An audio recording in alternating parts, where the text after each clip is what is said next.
1 जुलाई से आईपीसी की धाराओं में 3 नए बदलाव। जी हाँ, आखिर कौन कौन से नए बदलाव हैं? भारत की बदली गई कानून व्यवस्था, आखिर कौन से कानून हैं जो बदले गए हैं? आईपीसी की धाराओं में कौन कौन से बदलाव हुए? ऐसे में क्या लोगों को मिलेगा इंसाफ या फिर यूं ही भटकते रहेंगे लोग?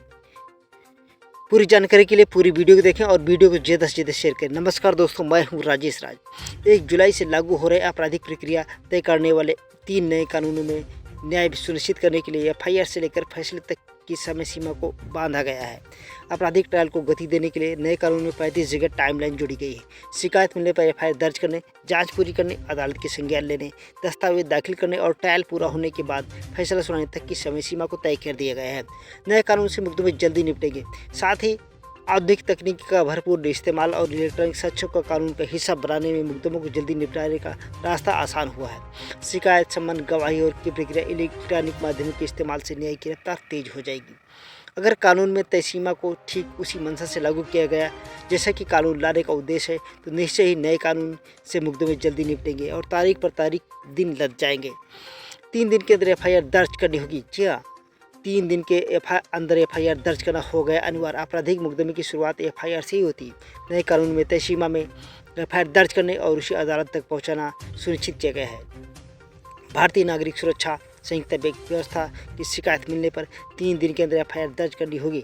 3 से 7 साल की सजा के केस में 14 दिन में प्रारंभिक जांच पूरी करके एफआईआर दर्ज की जाएगी। 24 घंटे में तलाशी रिपोर्ट के बाद उसे न्यायालय के सामने रख दिया जाएगा। नए कानून ने आरोप पत्र की भी टाइमलाइन तय। दुष्कर्म के मामले में 7 दिन के भीतर पीड़िता की चिकित्सा रिपोर्ट यानी मेडिकल रिपोर्ट जरूरी है। थाने और कोर्ट भेजी जाएगी। 7 दिन कर यानी कि मेडिकल रिपोर्ट भेज दिया जाएगा। अभी तक लागू सीआरपी में इसकी कोई समय सीमा तय नहीं थी। नया कानून आने के बाद समय से पहले कटौती होगी, यहाँ यही होगी। नए कानून में आरोप पत्र की भी टाइमलाइन तय कर दिया गया है। आरोप पत्र दाखिल करने के लिए पहले की तरह 60 से 90 दिन का समय तो है, लेकिन 90 दिन के बाद जांच जारी के लिए कोर्ट से इजाज़त लेनी होगी और जांच को 180 दिन से ज़्यादा लंबित नहीं रखा जा सकता। 180 दिन में आरोप पत्र दाखिल करना होगा। ऐसे में जांच चालू कर रहने के नाम पर आरोप पत्र को अनिश्चित काल के लिए नहीं लटकाया जा सकता। ट्रायल पूरा होने के बाद अदालत को 30 दिन में फैसला सुनाना होगा अनिवार्य। अभी सीआरपीसी में प्ली बार्गेनिंग के लिए कोई समय सीमा नहीं थी। नए कानून में केस में दस्तावेजों की प्रक्रिया भी 30 दिन में पूरी करने की बात कही गई है। फैसला देने की समय सीमा तय है। ट्रायल पूरा होने के बाद अदालत को 30 दिन में फैसला सुनाना होगा।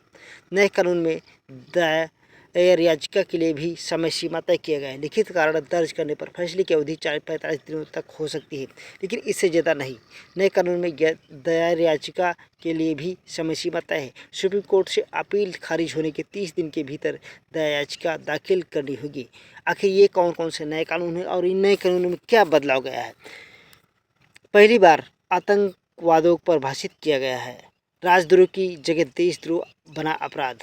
मॉब लिंचिंग के मामले आजीवन कारावास या मौत की सजा अनिवार्य। पीड़ित कहीं पर भी दर्ज करा सकेंगे एफआईआर। जांच की प्रगति रिपोर्ट पर मिलेगी। जी हाँ, आप ऑनलाइन एफआईआर कहीं से भी दर्ज कर सकते हैं। किसी भी मामले पर थाने पर जाना आपको अनिवार्य नहीं है। राज्य को एक तरफा केस वापस लेने का अधिकार नहीं। पीड़ित का पक्ष सुना जाएगा। तकनीकी के इस्तेमाल पर जोर। FIR, case diary, chargesheet, judgment सभी होंगे डिजिटल, यानी कि जो भी होगी कानूनी क्रिया ऑनलाइन, ऑफलाइन और जो है वीडियोग्राफी के जरिए भी आप अपना बयान दर्ज करा सकते हैं। ऑडियो के जरिए भी आप बयान दर्ज करा सकते हैं। गवाहों के लिए ऑडियो वीडियो से बयान रिकॉर्ड कराने का विकल्प भी दिया गया है। 7 साल या उससे अधिक सजा के लिए अपराध में फॉरेंसिक विशेषज्ञ द्वारा सबूत जुटाना अनिवार्य कर दिया गया है। छोटे मोटे अपराधों में जल्द निपटारे के लिए समरी ट्रायल, छोटी प्रक्रिया में निपटारा का प्रावधान किया गया है। पहली बार के अपराधी के ट्रायल के दौरान 1/3 सजा काटने पर मिलेगी जमानत। भगोड़े अपराधियों की संपत्ति होगी जब्त। इलेक्ट्रॉनिक डिजिटल रिकॉर्ड माने जाएंगे साक्ष्य। भगोड़े अपराधियों की अनुपस्थिति में चलेगा मुकदमा। कौन सा कानून लेगा किसकी जगह? इंडियन पिनल कोड आईपीसी 1860 की जगह लागू हो रहा है भारतीय न्याय संहिता 2023। क्रिमिनल प्रोसीजर कोड सीआरपीसी 1973 की जगह लागू हो रहा है भारतीय नागरिक सुरक्षा संहिता 2023। इंडियन एविडेंस एक्ट 1872 की जगह लागू हो रहा है भारतीय साक्ष्य अधिनियम 2023। तो ये थे भारत के नए कानूनों में नए बदलाव। साथियों, यदि आपको खबर अच्छी लगती है तो वीडियो को ज़्यादा से ज़्यादा शेयर करें, जिससे ये जानकारी अन्य लोगों तक पहुंच सके।